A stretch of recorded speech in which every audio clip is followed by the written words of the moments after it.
गुरु की दृष्टि में शिष्य। संपादन ब्रह्मचारी यशपाल जैन M.A. प्रस्तावना एवं प्रकाशन सहयोग पवन जैन अलीगढ़। प्रकाश किए। यों तो आज आध्यात्मिक सत्पुरुष पूज्य गुरुदेव श्री कांजी स्वामी के अनुयायियों की संख्या 5 लाख से कम नहीं है, पर उनकी दृष्टि में जिनका मूल्यांकन हुआ है वे लोग उंगलियों पर गिनने लायक ही हैं। डॉक्टर हुकुमचंद जी भारेल भी उन सौभाग्यशाली विद्वानों में हैं जिन्हें अपने गुरु पूज्य गुरुदेव श्री कांजी स्वामी का भरपूर मंगल आशीर्वाद प्राप्त हुआ है। उनके द्वारा आज गुरुदेव श्री द्वारा समझाया गया जिन शासन का मर्म जन जन तक पहुंच रहा है, इससे आह्लादित होकर पवन जी अलीगढ़ को यह भाव तीव्रता से जागृत हुआ कि जयपुर पंचकल्याणक के अवसर पर डॉक्टर भारेल के संबंध में गुरुदेव श्री के विचारों को समाज के सामने प्रस्तुत किया जाना चाहिए। उनकी भावना से प्रोत्साहित होकर कतिपय लोगों, जिनके नामों का उल्लेख प्रस्तावना में पवन जी ने स्वयं किया है, ने उक्त कार्य को अत्यंत उत्साहपूर्वक संपन्न किया है। आदरणीय पवन जी की पहल और ब्रह्मचारी यशपाल जी जयपुर, कांति भाई मोटानी मुंबई एवं जीतू भाई सोनगढ़ आदि के सहयोग के बिना यह कार्य संभव नहीं था। अतः इन सबका जितना भी आभार माना जाए कम है। इसके सुंदरतम प्रकाशन के लिए हम अखिल वंशल के भी आभारी हैं। हमें इस बात की बहुत प्रसन्नता है कि हमें इस कृति के प्रकाशन का अवसर प्राप्त हुआ है। गुरुदेव श्री द्वारा बताया गया जैन दर्शन का मर्म जन जन तक युगों युगों तक पहुंचता रहे, इस भावना के साथ विपुल मोटानी अध्यक्ष, परमात्म प्रकाश भारेल महामंत्री, अखिल भारतीय जैन युवा फेडरेशन। प्रस्तावना। अपने पूज्य पिता श्री कैलाश चंद जी जैन की भावना के अनुरूप सोनगढ़ रूपी बट वृक्ष की एक और सुदृढ़ शाखा अलीगढ़ में निर्मित तीर्थधाम मंगलायतन के रूप में मैंने महान उपकारी पूज्य गुरुदेव श्री कांजी स्वामी के दर्शाए सिद्धांतों पर विश्वास रखने वाले समस्त मुमुक्षुओं की अखंडता का सदैव स्वप्न देखा है। तीर्थधाम मंगलायतन मुमुक्षु समाज की अखंडता अक्षुण्णता के लिए सदैव प्रयत्नशील रहा है और रहेगा, ऐसा मेरा विश्वास है। विगत काफी समय से मैं यह महसूस कर रहा था कि पूज्य गुरुदेव श्री की उपस्थिति और साक्षात प्रेरणा से उत्तर भारत की जयपुर नगरी में स्थापित पंडित प्रवर टोडरमल स्मारक ट्रस्ट एवं डॉक्टर हुकुमचंद भारेल के विरुद्ध समाज में भ्रामक बातें प्रचारित हो रही हैं अथवा जानबूझकर प्रचारित की जा रही है कि जयपुर ट्रस्ट एवं डॉक्टर भारेल पूज्य गुरुदेव श्री से अलग राह पर चल रहे हैं। मेरा सदैव से यह मत रहा है कि यदि संवादहीनता के कारण हमारे बीच कोई अवरोध उत्पन्न हो रहा है तो समाज की एकता के हित में हमारा कर्तव्य है कि हम संवादहीनता की स्थिति को समाप्त करने की सार्थक पहल करें और समस्या को जड़ मूल से दूर करने का हर संभव प्रयास करें। मैंने आदरणीय अनंत भाई ए सेठ मुंबई, अजीत भाई जैन बड़ोदरा, भाई अक्षय दोषी मुंबई एवं बाल ब्रह्मचारी हेमंत भाई गांधी की प्रेरणा एवं सहयोग से इस दिशा में संवादहीनता को दूर कर सार्थक कदम उठाने का प्रयास किया, जिनका फल अति उत्साहजनक प्राप्त हुआ। यथा पहला आरोप था कि जयपुर मूल ग्रंथ प्रकाशित नहीं करता और अपने प्रकाशनों में पूज्य गुरुदेव श्री के चित्रों को नहीं लगाता। तीर्थधाम मंगलायतन में आदरणीय निहालचंद सोगानी जी के शताब्दी महोत्सव के कार्यक्रम में डॉक्टर भारेल के संक्षिप्त अलीगढ़ प्रवास के समय मैंने एवं पंडित देवेंद्र जैन ने उनसे इस विषय पर चर्चा की तो उन्होंने तत्काल बताया कि ना तो ऐसा है और ना ही भविष्य में ऐसा होगा। तत्काल मूल ग्रंथों के प्रकाशन के लिए सर्वश्री टोडरमल स्मारक ट्रस्ट जयपुर, तीर्थधाम मंगलायतन अलीगढ़ एवं कुंद कुंद काहन पारमार्थिक ट्रस्ट मुंबई की एक संयुक्त समिति बनी, जो भविष्य में मूल ग्रंथों का संयुक्त रूप से प्रकाशन करेगी। साथ ही पूज्य गुरुदेव श्री के प्रवचन आदि के साहित्य में भी पूज्य गुरुदेव श्री का चित्र व परिचय प्रकाशित किया जाएगा। इस कार्य के लिए डॉक्टर भारिल, श्री अनंत भाई सेठ, बाल ब्रह्मचारी हेमंत भाई गांधी, सोनगढ़, पंडित देवेंद्र जैन एवं मेरे नामों की एक कमेटी का भी गठन किया गया। इस कमेटी ने अपना कार्य प्रारंभ कर दिया है और संभवतः इसी माह फरवरी 2012 में 2-3 मूल ग्रंथ इस संयुक्त प्रकाशन की प्रथम स्तुति के रूप में समाज के हाथों में होंगे। श्री टोडरमल स्मारक ट्रस्ट जयपुर में 21 फरवरी 2012 से भव्य पंचकल्याणक प्रतिष्ठा महोत्सव होने जा रहा है। मेरे सुझाव को डॉक्टर हुकुमचंद भारिल ने तत्काल हृदय से स्वीकार किया कि वे सोनगढ़ ट्रस्ट और वहां रहने वाले मुमुक्षु भाई बहनों को आमंत्रित करने स्वयं सोनगढ़ जाएं। श्री अक्षय भाई दोषी मुंबई एवं बाल ब्रह्मचारी हेमंत भाई गांधी ने अपने एक जयपुर प्रवास में डॉक्टर भारिल को सुझाव दिया कि जयपुर महाविद्यालय के विद्यार्थी भी तीर्थधाम मंगलायतन की भांति प्रतिवर्ष सोनगढ़ जाने चाहिए। डॉक्टर हुकुमचंद जी भारिल ने यह सुझाव तत्काल स्वीकार ही नहीं किया बल्कि उसे अमली जामा भी पहनाया। वे स्वयं जयपुर ट्रस्ट के 50 छात्रों को लेकर आमंत्रण के लिए सोनगढ़ गए।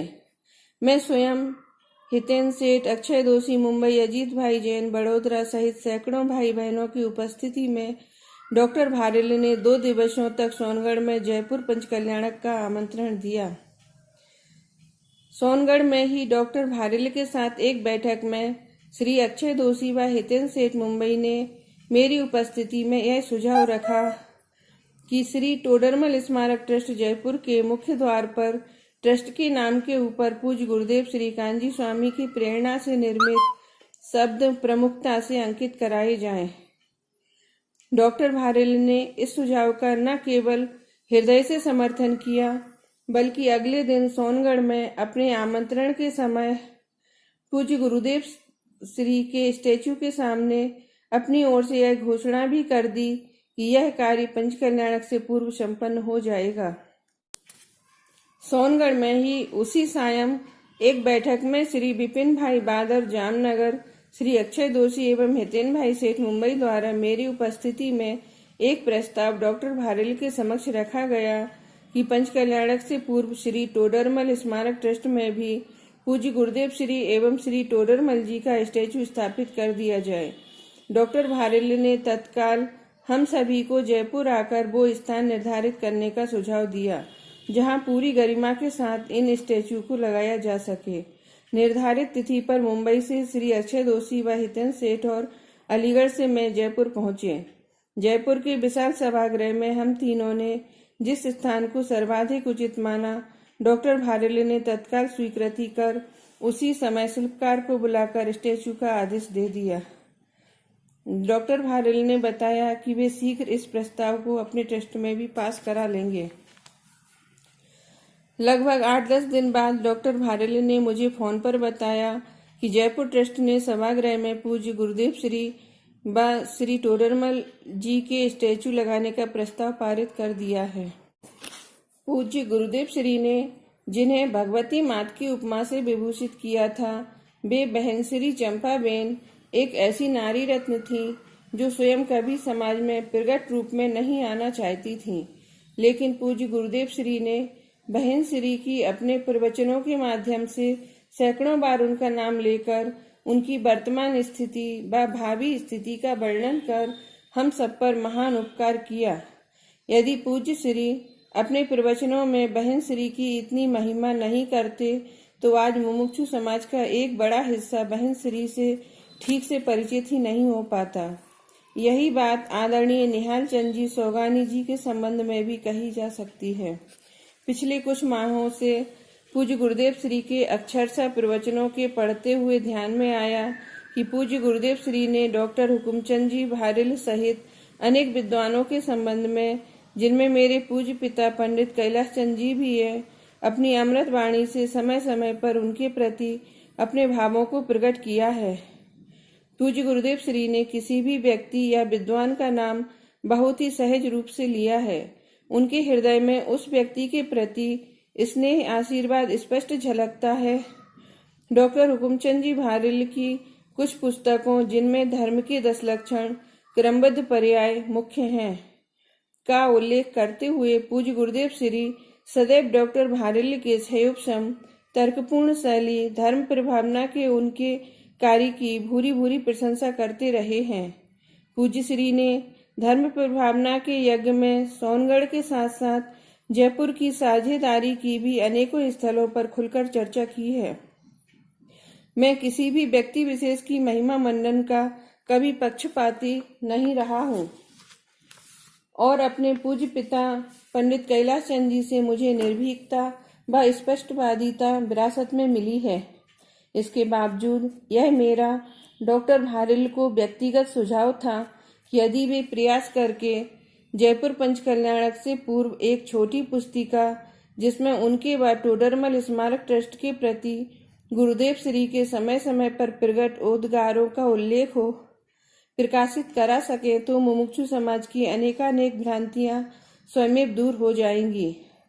यद्यपि डॉक्टर भारिल ने तो मात्र इतना ही कहा कि यह मेरा काम नहीं है, तथापि बाल ब्रह्मचारी यशपाल जी अन्ना जयपुर, पंडित पीयूष जी शास्त्री जयपुर, श्री जीतू भाई मोदी सोनगढ़, श्री कांति भाई मोटानी मुंबई व सोनगढ़ की कुछ बहनों के परिश्रम से यह कार्य पूर्ण होता दिख रहा है, जिसकी मुझे प्रसन्नता है। मैं इसकी अनुमोदना करता हूँ। यह कार्य जयपुर पंचकल्याणक के पहले संपन्न हो जाएगा, ऐसा मेरा विश्वास है। अंत में पुनः मेरी समस्त मुमुक्षु समाज से करबद्ध प्रार्थना है कि इस युग के महान उपकारी पूज्य गुरुदेव श्री एवं उनकी वाणी को हम किसी भी कीमत पर खंडित न होने दें।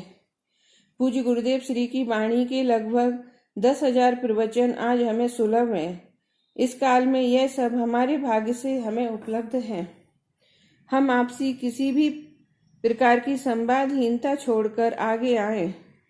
पूज्य गुरुदेव व सोनगढ़ का डंका पूरे विश्व में बजेगा, ऐसा मेरा पूरा विश्वास है। सोनगढ़ ट्रस्ट ने भी इस दिशा में विगत समय में पूर्ण सहृदयता व अखंडता के प्रति कटिबद्धता का परिचय दिया है, जो अति शुभ संकेत है। पूज्य गुरुदेव श्री द्वारा बताया गया जैन दर्शन का मर्म जन जन तक युगों युगों तक पहुंचता रहे, इसी भावना के साथ पवन जैन द्वारा तीर्थधाम मंगलायतन अलीगढ़। सोनगढ़ की दृष्टि में डॉक्टर भारिल।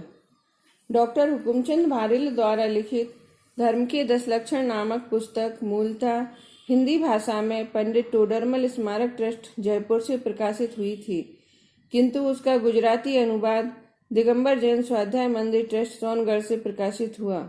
उसके प्रकाशकीय में दिगंबर जैन स्वाध्याय मंदिर ट्रस्ट सोनगढ़ की ओर से उस समय लिखा गया था कि विगत 4 दशकों से पूज्य श्री कांजी स्वामी द्वारा जो अध्यात्म की पवित्र धारा निरंतर बह रही है, उसने समाज में एक आध्यात्मिक क्रांति पैदा कर दी है। उनके उपदेश से प्रभावित होकर लाखों लोग आत्महित की ओर आकर्षित हुए हैं। सैकड़ों आध्यात्मिक प्रवक्ता विद्वान तैयार हो गए हैं। जहां पूज्य स्वामी जी विराजमान हैं, उस जीवंत तीर्थ सोनगढ़ से प्रतिवर्ष इस अवसर पर 100 से अधिक विद्वान प्रवचन करने के लिए बाहर जाते हैं। इस पुस्तक के लेखक डॉक्टर हुकुमचंद जी भारिल उन भी गिने चुने उच्च कोटि के विद्वानों में एक हैं, जिनको पूज्य स्वामी जी द्वारा सन्मार्ग प्राप्त हुआ है। 10 लक्षण पर्व पर वे जहाँ जाते हैं, वहाँ 10 धर्मों पर उनके मार्मिक प्रवचन होते हैं और उनसे आबाल गोपाल सभी लोग बहुत प्रभावित होते हैं। अनेक आग्रह अनुरोधों और उनकी भावना होने पर भी वे प्रवचन निबद्ध नहीं हो पाए, किंतु जब 2.5 वर्ष पहले डॉक्टर भारिल जी के सिर पर हिंदी आत्मधर्म के संपादन का भार आया, तब ये प्रवचन निबंध होकर संपादकीय के रूप में क्रमशः छपने लगे। जब उत्तम क्षमादि 10 धर्मों का निश्चय व्यवहार की संधि पूर्वक मार्मिक विवेचन सुबोध सतर्क और आकर्षक शैली में पाठकों तक पहुंचा, तब वे हर्ष से नाचने लगे। सामान्य पाठक ही नहीं, पूज्य स्वामी जी ने भी उनकी मुक्त कंठ से प्रशंसा की। अनेक स्थानों से यह मांग आरंभ हो गई और कहा जाने लगा कि इन निबंधों को तत्काल अनेक भाषाओं में पुस्तक के रूप में प्रकाशित करके जन जन तक पहुंचाने में आवे, इसका अधिक से अधिक प्रचार प्रसार करने में आवे और डॉक्टर साहब के जगह जगह विशेष प्रवचन करवाने में आवे, तो डॉक्टर साहब के चिंतन का लाभ घर घर पहुँचे, जन जन तक पहुँचे। सोनगढ़ में डॉक्टर भारिल के निर्देशन में प्रवचनकार प्रशिक्षण शिविर भी आरंभ हो गया। उसमें भी यह मांग उठने लगी है कि प्रवचनकारों को विशेष रूप से इन निबंधों का अध्ययन कराने में आवे और डॉक्टर साहब के विशेष प्रवचन कराए जावें, तो प्रवचनकारों को तो लाभ मिलेगा ही, साथ में उन प्रवचनकारों के द्वारा यह बात गांव-गांव में पहुंच जाएगी। इन विशेष व्याख्यानों में 10 धर्मों का मार्मिक विवेचन सुनकर सेठ श्री तखत राज जी कलकत्ता वाले इतने प्रभावित हुए कि उन्होंने भावना व्यक्त की कि इन्हें पुस्तकाकार प्रकाशित कर हिंदी और गुजराती आत्मधर्म के ग्राहकों को 10,000 प्रतियां भेंट स्वरूप भेजी जावें। इस प्रकार इसकी हिंदी गुजराती की 10,000 प्रतियां आत्मधर्म के ग्राहकों को भेजी गईं। इसी बीच डॉक्टर भारिल के संपादन में आत्मधर्म के मराठी, कन्नड़ व तमिल संस्करण भी निकलने लगे और उनमें भी संपादकीय के रूप में उक्त व्याख्यान निकलने लगे। इस प्रकार यह पुस्तक अब तक जुलाई 1979 ईस्वी तक 3 वर्ष में ही हिंदी में 17,000 और गुजराती में 5,000 प्रकाशित हो चुकी है। मराठी, कन्नड़ और तमिल भाषाओं में भी इसे पुस्तकाकार प्रकाशित करने की योजना है। लेखक की लोकप्रियता की तो बात ही क्या करें। इनकी लिखी हुई पुस्तकें गत 8 वर्ष में अनेक भाषाओं में 8 लाख छप चुकी हैं। इनकी सूची इस पुस्तक के पृष्ठ 277 पर अंकित है। आप अकेले लोकप्रिय लेखक ही नहीं हैं, प्रभावक वक्ता, कुशल अध्यापक और सफल नियोजक भी है। पूज्य गुरुदेव श्री कांजी स्वामी की इनके ऊपर परम कृपा है। स्वामी जी बार बार कहते हैं कि पंडित हुकुमचंद तत्व प्रचार के क्षेत्र में एक हीरा है। वर्तमान में ही हो रहे तत्व प्रचार में इनका बहुत बड़ा योगदान है। पूज्य गुरुदेव श्री की मंगल छत्र छाया में डॉक्टर हुकुमचंद भारिल द्वारा अध्यात्म जगत को जो सेवाएं प्राप्त हो रही हैं, उनका संक्षिप्त उल्लेख करना यहाँ अनुचित नहीं है। श्री दिगंबर जैन स्वाध्याय मंदिर ट्रस्ट सोनगढ़ के मुखपत्र आत्मधर्म के हिंदी, मराठी, कन्नड़ और तमिल इस प्रकार 4 भाषाओं का संपादन डॉक्टर भारिल के द्वारा हो रहा है। प्रवचनकार प्रशिक्षण शिविर का संचालन भी वे ही करते हैं।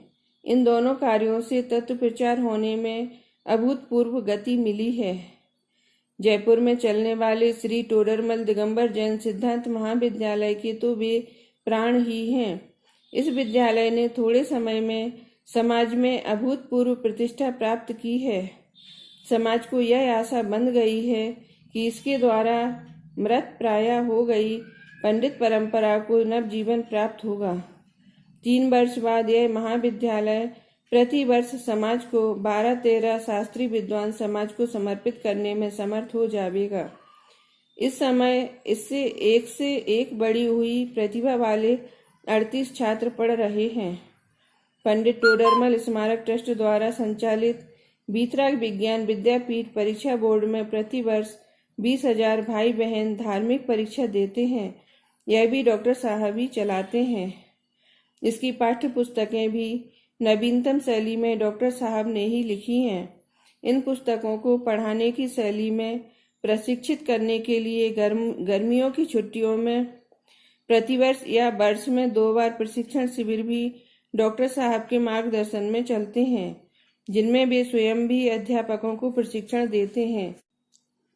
आज तक 13 शिविरों में 1875 अध्यापक प्रशिक्षित हो चुके हैं। तत्संबंधी प्रशिक्षण निर्देशिका भी उन्होंने स्वयं लिखी है। श्री टोडरमल ग्रंथमाला द्वारा आज तक उनके संपादन में 8 लाख की संख्या में 41 पुष्प प्रकाशित हो चुके हैं। पंडित टोडरमल स्मारक ट्रस्ट में धार्मिक साहित्य का बिक्री विभाग भी चलता है, जो प्रतिवर्ष लगभग 1 लाख रुपए का साहित्य जन जन तक पहुंचाता है। भारतवर्षीय वीतराग विज्ञान पाठशाला समिति के भी वे मंत्री हैं। इस पाठशाला समिति के प्रयत्नों से देश में 267 वीतराग विज्ञान पाठशालाएं नई आरंभ हुई हैं। इनमें हजारों छात्र धार्मिक शिक्षण प्राप्त करते हैं। इसके अतिरिक्त निरंतर होने वाले उनके प्रभावशाली प्रवचनों से जयपुर ही नहीं संपूर्ण भारतवर्ष लाभ उठाता है। इससे तत्व प्रचार को अभूतपूर्व गति मिलती है। पूज्य गुरुदेव श्री के पुण्य प्रताप से चलने वाले अन्य कार्यक्रमों में भी डॉक्टर भारिल्ल का सहयोग निरंतर प्राप्त होता रहता है। उक्त सभी प्रशंसनीय कार्रवाई के लिए हम डॉक्टर भारिल्ल जी के अत्यंत ऋणी हैं और हार्दिक आभार मानते हैं। साहित्य प्रकाशन समिति, दिगंबर जैन स्वाध्याय मंदिर ट्रस्ट, सोनगढ़। ध्यान रहे, पूज्य गुरुदेव श्री की उपस्थिति में सन 1979 के पहले सोनगढ़ ट्रस्ट के लिए डॉक्टर भारिल्ल द्वारा दी गई इन सेवाओं का यह संक्षिप्त विवरण गुरुदेव श्री की अनुमति पूर्वक सोनगढ़ ट्रस्ट ने स्वयं ही प्रकाशित किया था। गुरु की दृष्टि में शिष्य, धर्म के 10 लक्षण, गुजराती की द्वितीय वृत्ति के प्रकाश किए से। डॉक्टर हुकुमचंद जी भारिल्ल साहब जब से पूज्य गुरुदेव श्री आध्यात्मिक सत्पुरुष श्री कांजी स्वामी के परिचय में आए, तब से अब तक उनके प्रिय शिष्य बने रहे हैं। गुरुदेव श्री शुरू से ही उनके द्वारा संपादित आत्मधर्म के संपादकीय लेखों एवं तत्व प्रभावना के कार्यों की सर्वत्र प्रशंसा करते थकते नहीं थे। गुरुदेव श्री की नज़र में उनके शिष्य डॉक्टर साहब क्या और कैसे थे, यह बात हम गुरुदेव श्री के निम्नलिखित हृदयोद्गारों से भली भांति समझ सकते हैं। डॉक्टर भारिल्ल जी द्वारा लिखित पुस्तक धर्म के 10 लक्षण जब हिंदी भाषा में प्रकाशित हुई थी, उस समय पूज्य गुरुदेव श्री ने उसे एक साथ पढ़ा भी नहीं था। इतना जरूर है कि आत्मधर्म मासिक में जितना छपता था, उसे गुरुदेव श्री कभी कभी जरूर पढ़ लेते थे। कुछ दिनों बाद जब इस पुस्तक का गुजराती में अनुवाद हुआ, तब गुरुदेव श्री ने उसे एक साथ और लगातार पढ़ा। करीब 8 दिन लगातार पढ़ा होगा। उन दिनों पूज्य गुरुदेव श्री अपने दोपहर के 12 से 2 बजे तक के स्वाध्याय में यह पुस्तक पढ़ते थे और दोपहर में अपने प्रवचनों में प्रतिदिन उसका किसी न किसी रूप में उल्लेख भी करते थे। उन्होंने एक दिन अपने प्रवचन में कहा, अपना हुकुमचंद ऐसा विद्वान और क्षयोपशम वाला व्यक्ति है कि एक एक धर्म का ऐसा अद्भुत वर्णन किया है। श्री रामजी भाई को संबोधित करते हुए गुरुदेव श्री कहते हैं, भाई पढ़ा है आपने? क्या पूरा पढ़ा है? पंडित जगन मोहन लाल जी शास्त्री ने हुकुमचंद जी के लिए जो लिखा है, भाई पढ़ा है? जगन मोहन लाल जी कितने पुराने पंडित, 80 वर्ष के। उन्होंने अनेक शास्त्रों का अध्ययन किया है, पर उन्होंने धर्म के 10 लक्षण पुस्तक देखकर यह कहा कि डॉक्टर भारिल्ल को सरस्वती का वरदान है। भाई देखा, मैंने तो कभी देखा भी नहीं था। आत्मधर्म में आता था, मगर कौन देखे, ये तो सारा एक साथ आया है, इसलिए पढ़ने में आ गया। आहा हा, क्या त्याग की परिभाषा, क्या संयम की परिभाषा, गजब ही लिखा है। उनकी कथन करने की पद्धति और व्याख्यान शैली तो अलग ही प्रकार की है। दान और त्याग में क्या अंतर है, उसका बड़ा विस्तार किया है उसमें। दान में तो 3 चीजें चाहिए, दातार, दान, लेने वाला और वस्तु। लेकिन त्याग में तो प्रभु स्वयं अंदर जाते हैं, तब राग का त्याग हो जाता है, वह त्याग धर्म है। दान वह धर्म नहीं, पुण्य है। आहा हा, चाहे 3 लोक के नाथ तीर्थंकर को भी जो छद्मस्त पने में आहार देवे, तब भी देने वाला, लेने वाला और आहार, ऐसे 3 वस्तु चाहिए। यह दृष्टांत दिया है। दान वह व्यवहार धर्म, पुण्य है। अल्पकाल के बाद भगवान होने वाले मुनिराज को आहार देना भी राग भाव है, पुण्य है, धर्म नहीं है। पुनः दूसरे दिन फिर प्रवचन में कहा, आहा हा, बहुत अच्छा लिखा है। पढ़ते हुए उसे छोड़ने का मन नहीं होता। ऐसी पद्धति से बात लिखी है। आहा हा, इतनी उम्र में, और वह भी 10-12 साल पहले लिखी होगी ना। अभी 44 वर्ष का हुआ है। 10 साल से पहले तो नहीं लिखी होगी ना। आहा हा, 10 लक्षण पर्व में आत्मधर्म के ग्राहकों को तखत राज की ओर से भेंट जाएगी ना। हिंदी और गुजराती दोनों ग्राहकों को आत्मधर्म में आ गया है, किंतु यह तो एक साथ पूरा संग्रह है। आहा हा, जो पढ़े और विचार करे उसे खबर पड़े।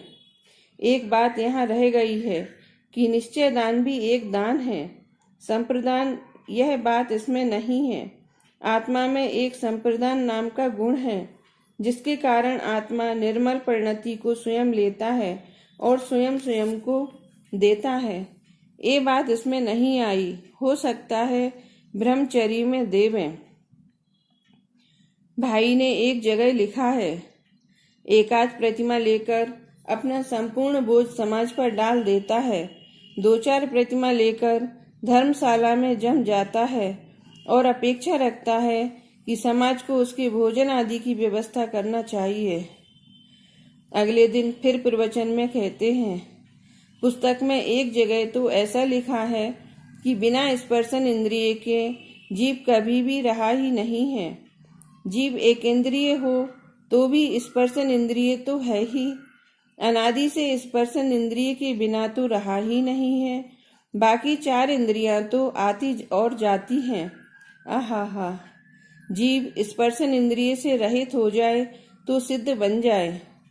एक दिन प्रवचन में कहा, जो ब्रह्मचर्य लेता है वह अकेला छुपकर लेने के बदले पंचकल्याणक जैसा प्रसंग खोजता है, जहाँ 10,000 लोग इकट्ठे हुए हों।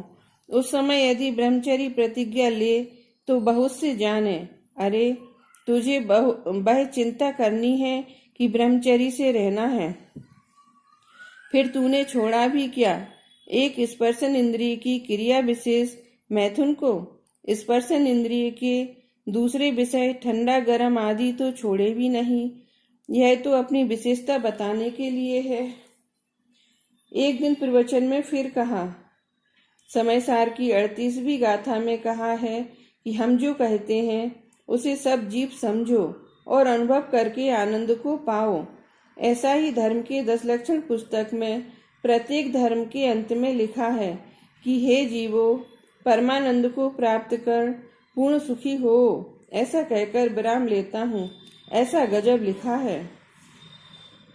एक दिन प्रवचन में फिर कहा, 10 लक्षण पुस्तक में क्रोध का वर्णन बहुत किया है।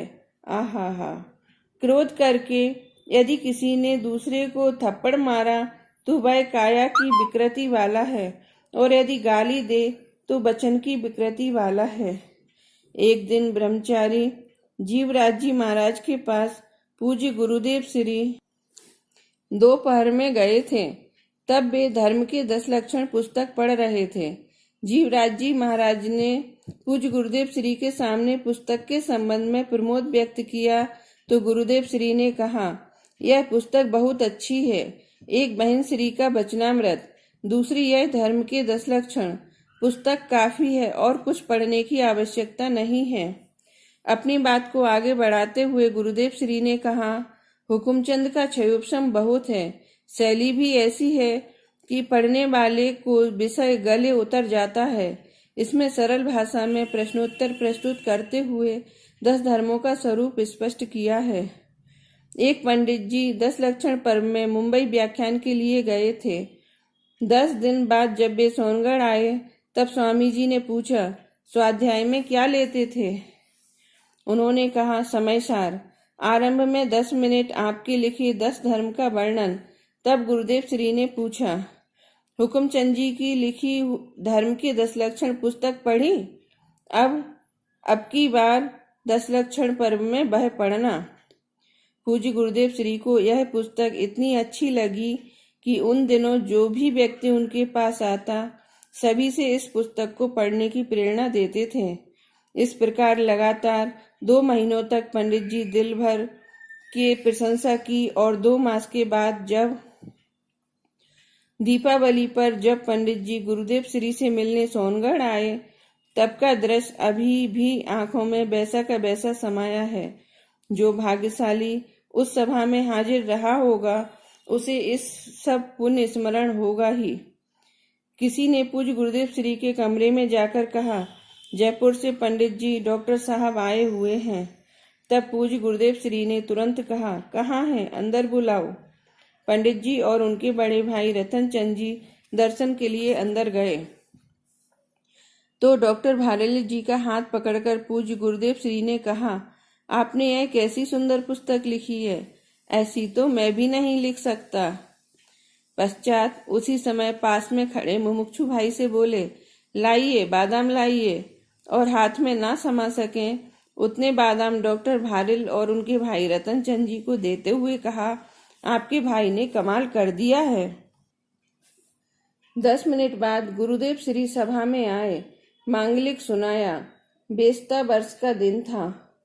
मांगलिक के बाद तत्काल पंडित जी की पुस्तक के बारे में कहने लगे, बहुत सुंदर लिखा है। पंडित जगन मोहन लाल जी शास्त्री ने कहा कि पंडित जी डॉक्टर भारिल को सरस्वती का वरदान है। यह बात ठीक ही है, उन्हें श्री और सरस्वती का वरदान है। पास में जो भाई बैठे हुए थे उनसे कहा कि लाओ एक बड़ा श्रीफल नारियल लाओ, और श्रीफल लेकर पंडित जी के हाथ में देते हुए बोले, लो आपको श्री का फल, श्री रूपी मुक्ति शीघ्र ही प्राप्त करो। सभा में हर्ष छा गया। लगभग 500-700 मनुष्यों की सभा थी। बात उस समय की है जब पूज्य गुरुदेव श्री बड़ौदा पंचकल्याणक में पधारे थे। उस समय एक दिन प्रवचन के बीच में ही डॉक्टर भारली जी को खड़ा किया और अपने पास स्टेज पर बिठाया। उस दिन डॉक्टर भारली जी द्वारा लिखित क्रमबद्ध पर्याय पुस्तक की प्रशंसा करते हुए हाथ पकड़कर पीठ थपथपाई और शाबाशी दी। पूज्य गुरुदेव श्री ने किसी को हाथ पकड़कर शाबाशी दी होए ऐसा किसी को याद नहीं है। यह वस्तुतः विरल दृश्य था। इस तरह डॉक्टर हुकुमचंद जी भारिल के साहित्य का बहुमान प्रकट करते हुए हम आनंद का अनुभव कर रहे हैं। पात्र जीव शीघ्र संसार के दुखों से मुक्त हों, ऐसी पवित्र सच्ची भावना के साथ श्री दिगंबर जैन मुमुक्षु मंडल, मुंबा देवी रोड, मुंबई द्वारा प्रेषित।